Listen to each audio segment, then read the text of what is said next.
What is up, folks? It is another week on the High Tech Podcast brought to you by Harness Tech. My name is Josh Schwartz. I'm one of the hosts, joined by the other host. There's only two of us. His name is Will. Hi. There we go. That's me. Hello, fam. We don't coordinate those things, so there's always a pause. Coordinate, organize, plan. What's that? I don't know. Prepare. Too many words. Too many thoughts for Tuesday. What is up? It is a great week to be back in. For us, it is Halloween week, so you would have just gotten our Halloween episode. You will just get it tomorrow. You will not be just getting it when you're listening to this episode. This episode several episodes later. I don't know. Weird things are happening. This broke my brain. The timeline I you shouldn't just talk about timelines. Yeah. Anyway, we got a great week planned for us. Before we get into that, let's talk about a few of our little spiel things we say at the beginning of every high-tech podcast episode. Make sure to subscribe if you like our podcast, if you've enjoyed it, even if you don't like it, but you want to help a brother out. Subscribe to the High-Tech Podcast. You can find us on socials at High-Tech Podcast or at High-Tech Pod. Find us on YouTube, all the socials, maybe the MySpace app Will found a couple weeks ago that still exists. You can find us. That's how we're going to go viral. We're going to bring MySpace back with the podcast. Back. Yeah, it's going to be fantastic. That's how we go viral. It's totally. Chris supports that idea 100% as our social media manager. Reminder, you can also email us the inbox at hightechpod.us. If you enjoy the podcast and what we talk about, you can hit us up on our email. And then a reminder, we are online.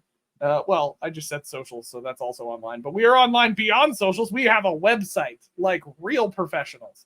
You can find us over at hightechpod.us. All our episodes have episode pages with fun information about the tools we talk about, or a description of the episode, or sometimes pictures of our guests, or not much else. I mean, you can find out other information about our the tools we support. I'd say if somebody, when they were listening to this episode, who has maybe listened to the entirety of the podcast knows, why don't you send us like a picture of a rabbit with a hat, make it AI, draw it, whatever, and then we'll put that in this episode page. Like if someone listens to this, and of course we'll have to do it after the fact, but if you listen to this episode, you want to send us a picture of a rabbit that you've drawn or made with a Gen I. We haven't done this in a while, yeah. No, we should make it more. We should make it more specific. We'll put it in the episode page. Send us an AI generated photo of a rabbit with a hat, whatever that is. Yep. But I'd like it to be AI generated because it is 2024 and AI is basically anything anybody talks about when it comes to technology. Yep. So let's do AI generated photo of a rabbit with a hat to our email, and if you send it to us, we'll include it in this episode page. Yep. So. Boom. Get a little honorable mention. Yeah. Looking at you, I almost said at will because I talk out loud in Notion format. I was about to say, Will, whatever you need to do to make sure you remember to put those photos in the episode page for me, that would be yep. Or the episode notes, that would be fantastic. Yeah. Anyway, this week we are continuing the Human Tech series. That is right. Where we were talking a little bit about, we gave a spiel in last episode. So if you didn't get to listen to episode 171, where we talk about human nature, understanding human nature and how that influences the way we understand tech. We give a little bit of a spiel in that episode about this series we're going to be doing for the next couple of weeks, which is really Will and I's attempt at understanding practices that we can do that help us manage our relationship to technology. The reality is technology's been around for quite a while, but I really think in the last couple of years, because of AI, there has been this kind of resurgence of looking at our humanness in relation to technology. And Will and I haven't talked about that a ton on the podcast until the series, and so that's kind of our goal in the series, is to kind of how do we remain human, not saying we're becoming Terminators like Arnold Schwarzenegger, but how do we use technology in a healthy way, right? Because I think so often technology can kind of be this negative thing that influences our lives. And Will and I think there's some ways that we can manage that relationship to technology well. And last episode, we talked about one of the first ways to doing that is just understanding who we are as humanity. Understanding our nature and how that impacts the way we use technology. So if you didn't get a chance to listen to that episode, I highly recommend it. 171 last week. we talk about that because that kind of sets the stage for what we're going to be talking about the next several episodes. But this week, we want to talk about the next of the 4 ways, right? We said we have 4 ways to help us manage our relationship to technology. And I think the second one that Will and I came up with is being clear on why you're using technology, right? Yeah. So I'm going to pass this to Will because, again, he has all the answers and I did the intro for this episode. So, and then I'm going to quietly mute while I cough for a second. Yeah. Thank you. Our listeners will appreciate that. Yeah. So one of the things that comes to me first on this be clear on the why is actually our experience.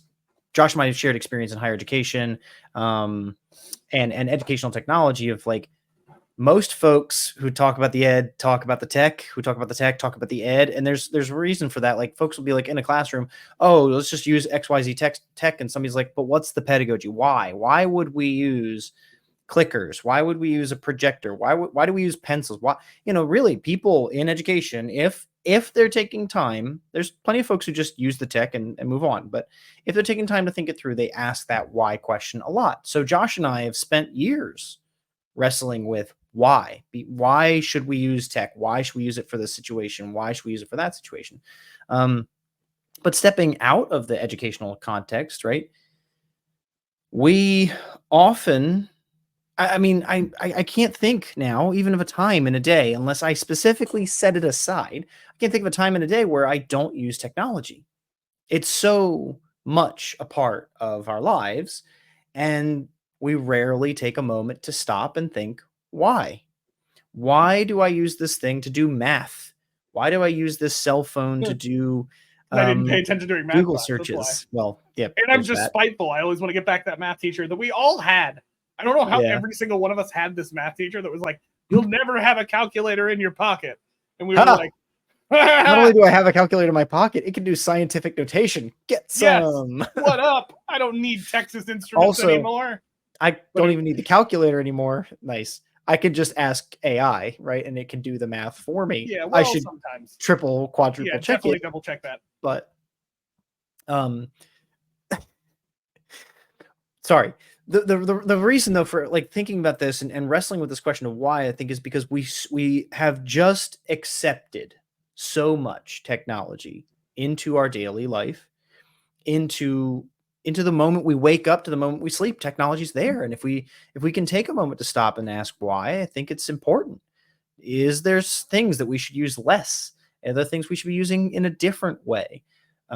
Could we use things for more beneficial purposes, right? Like I've had people who question video games and their value, but I think there's a great purpose for it. Do I use it in the right ways, though? I don't know. Like it's good to take that moment and question it. And when we come back to this relationship of humanity to technology, like Josh said, we're not saying let's put microchips in our heads, right? Some people are saying that. It's definitely not me.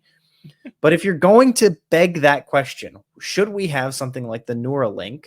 I hope you would be willing to and ready to ask why. Why do I want to have a direct neural connection to Josh's brain? Oh, that's a questionable thing. We're great friends, bud, but I don't want to know what's going on. I don't want that at all. Head. I really like you, but I do not want in that head. That's it. That's it, right? Like we got to ask these whys, and it's easy. It's easy to ask the why about Neuralink and about nuclear warfare, whatever, right? These big things that are showing up, they're controversial, whatever. But why do you pick your phone up when you wake up and look at it before you get out of bed? Why do you use, technology that's maybe more expensive and has fun colors in it, right? Why do you do it? Are you taking time to think through these things? Some of them are benign, but some of them could have larger impact. There are studies, there are people looking at like the amount of time you spend on the screen around sleep impacts your sleep, right? So whether you wake up and read it or you go to bed and read it, there's kind of an expectation of what's happening around sleep time related to the phone, and removing that from that routine can help you sleep better because it can reduce anxiety, reduce stress, reduce wear and tear on the eyes, right? But if you don't think about those things, you don't ask the why am I using this phone before I sleep? Why am I using this phone when I wake up? You might never realize the impact it's having on your life, your body. Now, You put me up to the box last week as well, and I don't know. I felt like I opened up with a pretty fun rant, but yeah, what do you think? No, that was great. I think you solved it. That's the episode, 10 minutes, and that's and cut. No, I think there's dimensions to this too, right? Like a lot of Will's talking about is personal why. Why are you using certain types of technology, right? So like a good example of this, right? Is I think so often we use tech. There's some of us who use tech because it's just fun, and we use tech to do certain things because other people are using it or because we saw it and we want to try it. And then there's like the real tech that I'm clearer on. This is like my personal life, right? That I'm clearer on, and I can tell you the exact why, right? Like so, like I have a robot vacuum downstairs, practical technology thing, and I can tell you the real why of what we got it. Beyond just my wife, I think, asking for it. I think that also happened during Christmas. Josh, yeah, I want a robot vacuum. I got it because I realized, like, we weren't vacuuming as much as we probably could have around the house because we get done with a lot of cleaning, and by the time we were done cleaning everything else, we were either just totally over cleaning or we had to run and go do something. And I realized that like we could have a slightly cleaner floor and house if we did this robot vacuum because I could set it to go. And I could go get a shower while I'm finishing getting ready or do other stuff. Or we could do it while we're gone, we're out. And it saved us time to commit to other things. And we don't have that big of a house. Like, it's not that big of a house to do it with, right? But it is a minor thing. And it creates a better atmosphere, cleaner atmosphere in the house for us. And we have a cat. So a cat likes to leave hair all over the place. And so you don't have a cat. I don't believe it. Well, she doesn't exist. She occasionally appears, right? But like that's a clear why behind how you use the technology, right? We talk about Notion all the time on the podcast. I have clear whys of why I use it, not just because it's cool. I have clear things that it helps me do. And not just because he's an addict, but yeah. Well, if they keep adding features, it's not my fault that they just keep finding things that I can keep using it for. They're gonna do mail like soon enough. They're like they've got calendar. They're gonna whatever. Josh is just gonna disappear into Notion. It's gonna be a whole thing. It's fine. My life is managed well by that space, right? But there's a clear why. For whatever reason, the system I've built in there works for me to meet the obligations and things that I want to do in my life and try to plan out things that I'm doing, right? I have a clear why behind it. And I think it comes back to what Will's talking about. We very much came from an ed tech dynamic as the high tech podcast. And so often I would see educators pick technology because it was cool and fun, but there was no clear why. You know what I mean? Right. Like that's why Kahoot ended up in every classroom. I'm sorry. Is because other teachers were doing it. They're like, oh my gosh, it's so cool.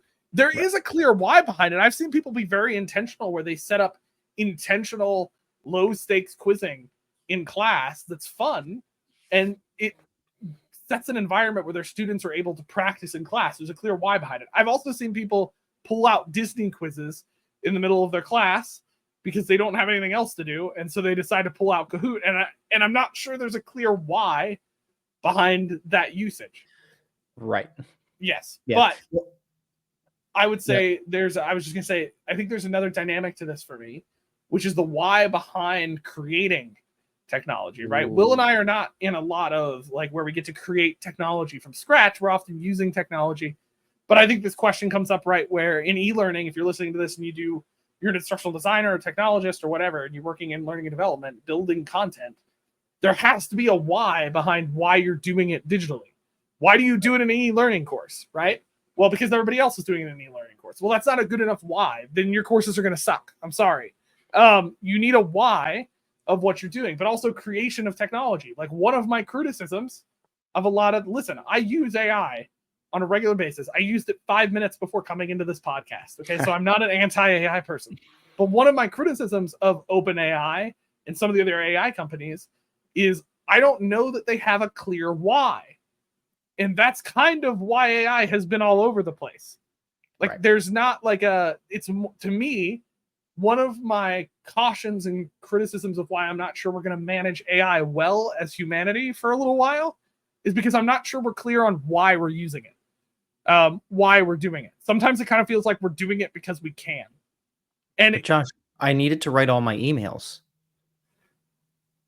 Yeah, dude, it's gonna go great. That's what we all want, right? And I have clear whys of why I use it. I'm not saying don't use AI, right? Like I use AI to be kind of an extra. I don't have an editor that I can pay every day to follow me, and I suck at writing in a clear grammatical way, right? So AI has been very helpful for me. It's kind of like having an editor along the way, or brainstorming. It's been a helpful brainstorming tool. But again, I've been clear on why I'm going to use that AI, not just because I want to, but because I have a real reason that can enhance what I'm doing and make me better at what I'm doing. It's not doing it for me, it's making me better at what I'm doing. But I think we have to be careful when we're going into technology as a society, as a people.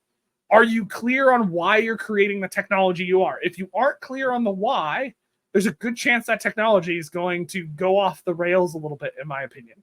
Yeah. Well, and being clear on that why when creating also means you're going to build maybe guardrails into the tool when you create it, right? Like some of the things that we're seeing around AI are the issues with hallucinations, the issues with data leaking, the issues with the data sources in the first place, right? Sometimes it can get literally the AIs can get a little combative because it's trained off of stuff on Reddit, which is a cesspool of human society.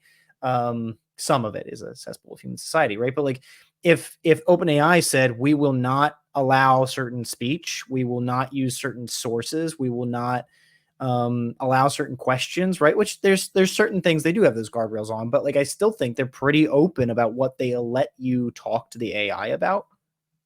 That's an example where their why is broad enough to allow issues for difficult things to come up. Now, at the time at this kind of this pivot here of us talking through this because the why thing, one of the things I like about what we're saying is, okay, checking the why you create, checking the why you use. But one of the things that's also important about this is when you're dealing with an issue, address your why before you consider the technology, right? Technology is not necessarily the thing that might be the end all be all solution. Here's my example. A why to consider. I like to, or we want to drink coffee every day. Why? It tastes good. It provides us energy. Josh and I address that why very differently. And I'm kind of hypothetically, I know we do actually, but like hypothetically, right? I know in my case, my why for drinking coffee is important, but the output of that is very different. Josh may use, a drip coffee maker, and he may have. I think do you have yours scheduled? Like, does it start brewing it in the morning, or do you? No, I'll go down. It's a good time for me to kind of like post shower. Actually, This is an intentional thing, right? Some people schedule their coffee. It's a good. So I don't schedule my coffee. Like you can set up your coffee maker to start brewing at a specific time in the morning, because I kind of like the practice of after I'm done getting my shower, before I sit down at my computer, going down to my desk, getting the coffee out, getting it set up, and kind of like having that moment to break before I go into my day. There's actually like an intentional why behind how I use that technology, but why behind what I'm doing. Anyway, and the irony of that is, I thought you might schedule. I wasn't sure, but you do. Use a drip maker. That's the thing that sounds like that's what I would do. Let's be real. It does. He has a Notion button. He pushes something in Notion. It sets the clock for the. No. I do that. Right. When I make coffee, I do a pour over, I grind my beans, I boil everything. I stay right there pretty much at my coffee unit and make it hands-on the entire time, as we've got some lovely coffees careening about the bottom of our screen here. That for me is just like Josh said, it's an intentional time for me to slow down. The why I want to drink coffee to get energy, it tastes good, would suggest I don't need that to be a slow activity. I don't want that to be a slow activity. But Josh and I both just expressed different other whys that impact the coffee. I want to slow down and take the time to pour over, and it's kind of like a Zen garden. Like it's the best thing I can. It's soothing. I can focus on it. It's something to just do, right? And so, even though my why might suggest use certain technology and make this as efficient as possible and give myself time back, much like Josh's why about the vacuum cleaner, we are also still bringing in a different why that says, no, I want to slow down. I want to take my time with this, and I'll still get good coffee, right? But I don't have to do it a certain way. I don't have to do it the most efficient way necessarily, because that's the human part of this relationship to technology. Technology And this society we're in right now would suggest generally do it the most efficiently, the most quickly, the most cheapest, right? I tried to make all three of those incorrect uses of superlatives. But like that's what would generally tell us to do, right? Buy the cheapest coffee, make it automatically, and then drink it as quick as possible. And neither Josh nor I is approaching it that way because our why is different. So check that. Check on your whys, because you may not want or need the most expensive, most fancy. But another great example of this came right to my head thinking about this. So when I worked at Lancaster, when I lurked previously at a former employer, which whatever, people can always figure this stuff out. But I worked at an employer. We used a course evaluation system. We did not like it, so we bought this biggest, brightest, newest, bluest option, and we integrated it, and it sucked. I mean, it just fell apart. It wasn't working because it was so automated, and it didn't have great logs. I couldn't check whether things were running or not, and then things weren't running, and we found out the hard way, and whatever.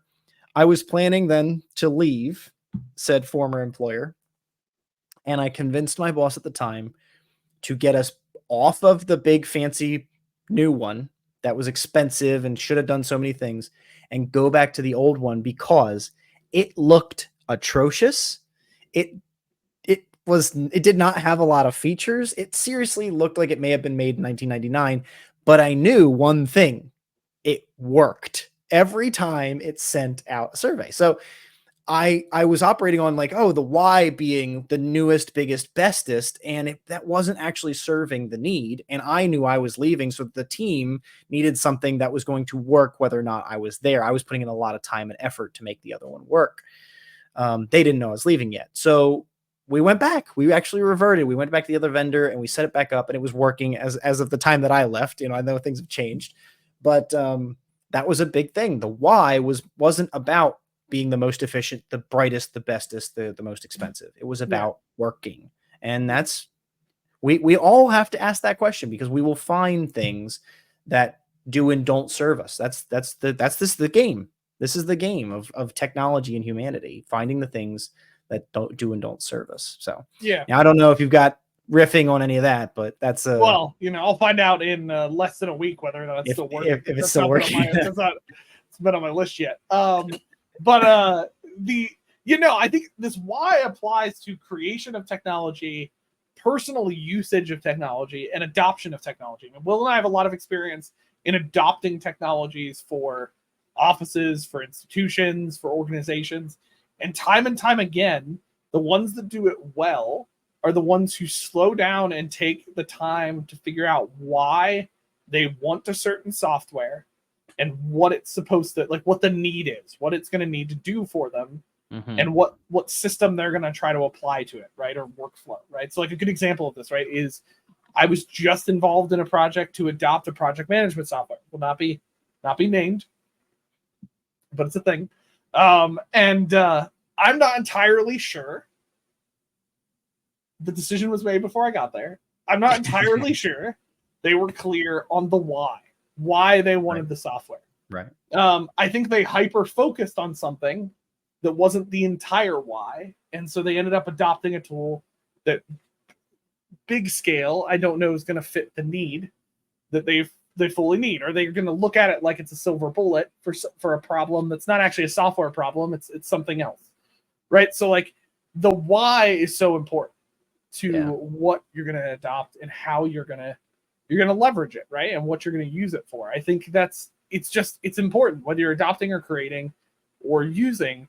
That why is super important. And I think if we were we said this in the last episode, a lot of the series is going to be just about being more intentional with how you think and interact with technology, right? So if the why is I need something to better connect my students or the people I'm teaching and training with each other outside of the physical classroom, then you go looking for a tool that can do that. And then you take into consideration what we said in the last episode about human nature, and you try to find one that's going to allow you to connect people without creating cliques with people. right? And so you take these two things together and you use that to try to figure out what type of tool will give you the best capability, right? So a practical example would be, well, if my why is I want to connect people, and we remember what Will and Josh said last episode, that people are social beings, but the side effect of that is we also like to create nice little cliques and groups. And sometimes we say things that aren't very nice because people are not perfect. Then I'm probably going to look for a tool that can hit my why, can give me connection, so chat or talk outside of the classroom, but gives me some administrative control to know what people are saying so that nobody goes off the rails, and also allows me maybe to create and pre-designate groups so people don't just end up talking to the people they already know in that chat tool, but they go and they talk to other people. Like I can group them up with people maybe outside of their department or students that they don't interact with a lot, right? So that why and understanding human nature comes together to help you evaluate what type of tool you're going to use. And take that even a step farther, right? If the why is you want them to connect and chat together, that's going to drive you to certain tools that you can use and connect. And maybe that why is, well, I also wanted to be able to connect into the other tools I'm using, so that might drive you to another tool, right? So that why is important to what you do with the tool, right? And how you use it from a personal level to a larger level. Like if I can just be blunt, I think a lot of the AI companies, I'm bashing on AI during the series, but I'm going, any tech company, really, it doesn't have to be AI.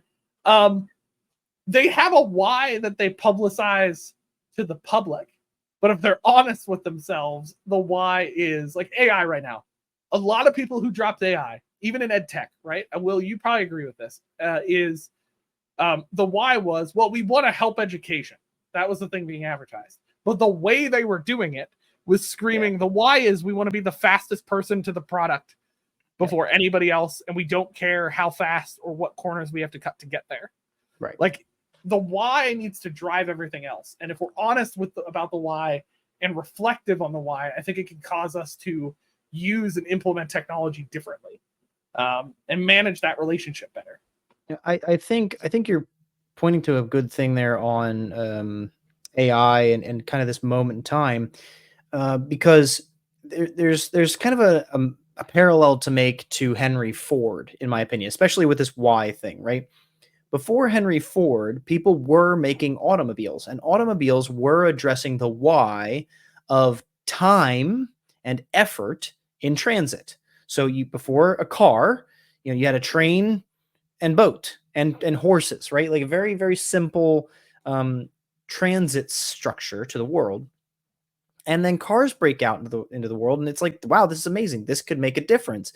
But they weren't being adopted because not everybody could get to them. You had to make them manually and make them one at a time. But there was also a cost issue. They may be more expensive, whatever. So Henry Ford shows up and goes, the why here is actually so important that we can drive faster, we can go further, we can use less effort. His why was so important. He's like, I have to make this more efficient. I have to make it easier and cheaper to make cars. And so today, most people look at Ford as the father of the automobile, but he did not make the first car. He wasn't, he isn't truly the father of automotives. He just made it easier and cheaper to make them, which was so important. When we compare that to AI, it's like, oh, OpenAI did something that made AI accessible to the world. AI existed. We've talked about this on all of our AI episodes before, but the LLMs and the functions behind that, chatbots, etc., not new, been around for a long time. I won't even try and guess or exaggerate a number, right? Like, it's not new, but OpenAI made it really effective, really efficient, and accessible. People could use it. So their why changed, that's some of the why we get to see, but their why changes the game. Now anyone can piggyback OpenAI's, API, their model, and integrate it into their ed tech tool, into their this, into their that. And now what I do see is people trying to make as much money as Henry Ford did. Everybody else wants to be the father of AI, and unfortunately, or fortunately, who knows, right? OpenAI gets that. They're not the first people to make it. They're not the progenitors, whatever, but they made it quick, easy, and accessible, and that will make them known as just like Google. We don't say search that on the internet. We say Google that. We even today, it's still like there's enough of different ones. People are coming up with Gemini and all these, but people still say, oh yeah, go to ChatGPT. They don't say go use an LLM. Nobody wants to refer to it as what it actually is. And if they might also say AI, I would argue just go ask AI. Sure. It would be another. The LLM is not the thing that people are just dropping out like left and right as the terminology. But OpenAI gets this badge, like Henry Ford, of being I think as being the father of AI in the general perspective, and historically, people look to this moment for that, and their why is what drives it. And I think it's easy to look at this now and see it, in my opinion, because of something like Henry Ford, where he did practically the same thing at a philosophical level, even though it was cars and AI, very different product, very different resource, but the end impact on culture and society is maybe who knows who will be more significant in history in 100 years, but both are crazy important to us. Yeah, I mean, we keep hammering this issue, but like take it to a different realm, right? Like, so let's go learning and development and tech, like we talked about in the podcast before. Like, I'm not entirely sure a lot of educators are always super clear on why they're using a learning management system or they're putting content online, right? Yeah. This would be another practical example where I think the why is just so important, because I've seen a lot where it's just like content dump or a bunch of stuff on the content on the LMS. Why? Well, because we're supposed to use it. Like that's like at the end of the day, there's a lot of educators who do that. The ones who really excel at it are the ones who have a clear why. The stuff that's gone online is purposeful. Like, this is one of the things I love about the HighFlex model, right? So for those who don't know about HighFlex, there's a concept of HighFlex where you've got kind of the why is we want to build a course that allows for some flexibility for students to choose where they can access the learning based on their needs, right? So like it's a complex thing. There's a lot of different nuances to this, but that's like the general explanation, right? So because of that, there's a lot of intentional use of the LMS, right? We might have in-class sessions, but we're going to make sure we have either equivalent resources or we're going to put our resources online, or there's intentionality behind how you communicate, because you want to make sure that students, no matter which option they've picked or they've used that week, they're getting the same level of communication and care that even the students who come in person are, right? And so there's intentionality behind HighFlex and how they leverage it. I think both education and learning and development, even at corporate levels, can learn a lot from this mentality. The amount of times I've seen people just in short time go, well, we need training, so we'll throw an e-learning course at them. But why? What's the why behind the e-learning course? Will they learn that better in person? Will they learn that better through live practice? Or like, what's the e-learning serving in the bigger picture, right? Will and I are starting to investigate this idea of what it might look like for Harness Tech to provide recommendations of training plans and solutions for businesses, right? And part of that I'm excited about engaging in is helping people see the why behind all the different types of learning that could exist, right? Because I think, honestly, most places can find a better, healthier training model when they find ways to answer why an e-learning or technology is going to be useful for them in their training solution, and why certain in-person experiences or live training examples will be useful in their training, and melding those two together to get the best use out of both and tying those into the objectives. I don't know, Will, your thoughts on this, but I was just thinking about this recently, like how often we lay out objectives and then we don't actually carefully evaluate which parts of those objectives should be done digitally and which parts should be done live and which could be done in person. And that's both education and general learning and development. We don't do that. Yeah. We kind of just assume the modality before we ever try to evaluate which modality is actually best for the objectives. Right. Yeah, I mean, there's just an important point there about the fact that most times In my personal experience, I know this is not true of all people, but most times objectives are written, aligned, and then forgotten. So it's always in that order: written, aligned, and forgotten. You know, the more we can come back to those objectives and what they're trying to drive us to, they are our why. They are our why in education.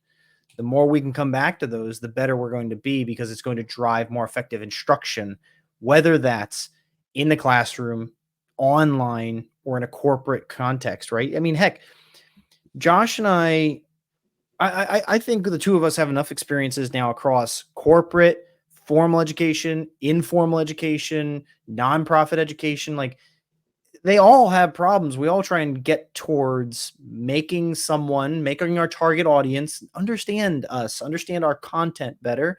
And they all struggle with this why. You know, my first introduction to education and wanting to be an educator was informal training. Non-traditional education, right? So I wouldn't say informal, because martial arts instruction, Taekwondo, is a formal structure. It's just not, traditional K-12, public school, whatever. So you think of it kind of like learning a sport, learning an instrument, whatever. But there's a very structured way to do the martial art. I just remember watching as I learn about these things in my education classes, like, oh, what should we try and teach the learner? How do we make them aware of what they're learning? How do we reinforce the learning better? None of that was present in Taekwondo instruction. It was the rhythms and routines, and people weren't even asking, why do we do these rhythms and routines, right?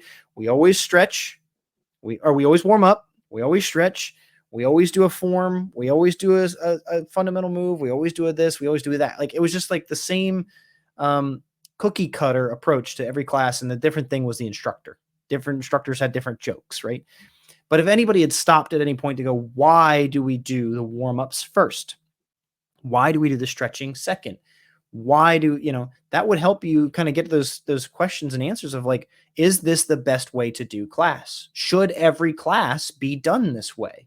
Is there a format that should change Monday to Tuesday to Wednesday night classes, right? Like, these are the things that are true, and why we're driving it home with this entire episode is this is true of Taekwondo instruction and Math 101. It's true of trying to, do coding education and in engineering world, as well as it is of Spanish language instruction, or right now, big important in this year 2024, like voter instruction, right? So if someone's going to be like a poll worker, like an election poll worker, right, they have to go through training. So who's doing that training? Is that training effective? This stuff is everywhere, and that's why Josh and I love this podcast. It's why we love doing this conversation, because if more folks in all of these spaces asked the question of why, the learning just from that alone would be better. Because if they start to ask why, they will work on improving their delivery. They'll work on improving the content. They'll work on improving the organization. If they just ask why, it is much more likely that they will get to making a better product. And I'd love to see that. I'd love to see more of that across educational spaces. Yeah, I would agree. And I think in any experience, right? So like a practical example of this for us is, we've talked about it on the podcast a couple of times. We're working on a digital Taekwondo curriculum type of thing, whatever you want to call that, right? We have a name for it, but I can't remember it at this exact moment because I don't have the project open. But Will and I spent forever defining why we were doing what we were doing. We were defining the need behind the curriculum. Like, why are we doing this, right? Not just because we can, because it's cool to put stuff on e-learning, but what about a digital e-learning experience? Why is that important in the Taekwondo world right now? And we landed on a bunch of different reasons. This podcast isn't about that why, but the point is, we spent forever figuring out that why, and that why for months now has been driving the rest of the decisions we make off of certain technology we incorporate. Or for instance, we have had to make decisions about what do we do as an assessment digitally, that's just a quiz or a practice thing, and what do we do as a submission of a video or a live conference call with an instructor, right? We're having to make those decisions, and the why and the objectives are driving everything else for us. Now that's a very education course design mentality, but like, let's take that at just a business or personal level, right? Back to our world. If I had $1 for every initiative that says we need to use more AI in our company or in our school or whatever, that's not bad, but so many of them I don't think are actually clear on why we want to use this tool. If we're all being honest with ourselves, I think a lot of companies or schools, if we're being honest with ourselves, the why is because it's like FOMO over here. We're like, if we don't use it, somebody else is going to, and they'll put us out of business. Yeah.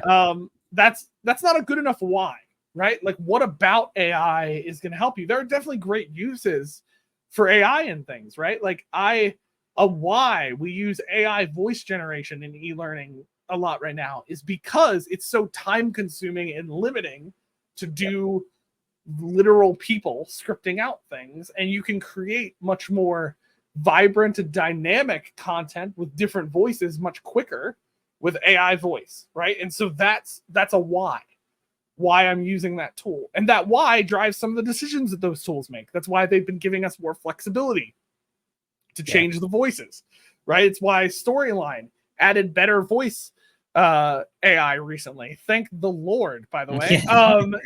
Goodness sakes, that Amazon crap they were dropping was horrible. Thank you, 11 Labs. So like that why drives some of those decisions. So I don't think we need to beat this horse to death. It's at the end of the day, if we want to manage our relationship with technology well, we have to slow down. We have to slow down and recognize who we are as humans. That was last episode. And this episode, we need to ask, why are we using the technology we're using, right? So my challenge to those listening would be, if you're in a team and you're adopting technology, if you haven't stopped to ask why you're using that technology, do that. Even at an individual level, take some inventory, right? Why do you use the technologies that you do, right? Yeah. I ask that question. I think a lot of people don't have clear answers for that, right? I have pretty decent answers, but there's probably some technology in my life I don't actually know why I'm using it. I still don't fully understand why I'm using an Instapot. I'm sure it's great, but my wife would probably have a better answer for that than me. Take some inventory of why you're using the technology you're using, because if you do, you'll find technology that you could probably use better. You find technology you probably don't need to use. Yep. You'll find technology that's been sitting in your basement for too long, and you're like, actually, there's a good reason to use that. Maybe I should pull out that drill once in a while, right? You know, the why is going to show you what you should be using, right? So that's the next step. So yep. No, I that's it, dude. I think we did it. We've got this clarity point. Folks, this has been episode 2 in the series of 4. So next episode is 173. We're going to get at cautiousness and some other things. I don't want to reveal too much. I can't remember how much we are and aren't revealing, but we're gonna kind of. He's cautious about telling you what the episode's cautious about what it's about. Yeah. Tune in, right? Keeping this conversation going. We're gonna get to the end point of what we want to do when we talk about humans and technology, how we should and how we can live this out in a healthy, wonderful way. As always, find us on all the socials, folks, at High Tech Podcast or at High Tech Pod. Email us your image of a rabbit with a hat. Generative AI, build it with whatever you've got. Send it to our inbox. If we like it, if we get one of those, you will be featured on the episode page. There's a reminder in Notion to make sure I do it. Which means that Josh will do it, which means we're all set. So Robin, if you're listening, I know you have access to AI photo generation tools. So we can't wait. Get on that. Yeah. And so send those emails, send that image and any other email to inbox at High Tech Pod. Our website is hightechpod.us. Like, subscribe, share, follow, all of the good things, please. And thank you, folks. This has been another week of the High Tech Podcast. Empowering minds. Embracing tech. Cheers.